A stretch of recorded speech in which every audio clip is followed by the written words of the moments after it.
This hypervisor I play with ran out of RAM last night, so I threw a couple extra sticks of RAM in it and cleaned it. Ew. Yikes.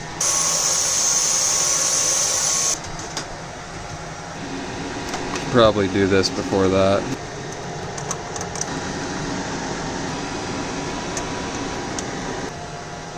Anytime I go into these is a good time to clean them. Now, it's worth noting it's generally recommended you don't make sticks of RAM, but this is my own personal server. If something were to happen, it's not going to be the end of the world or cost money.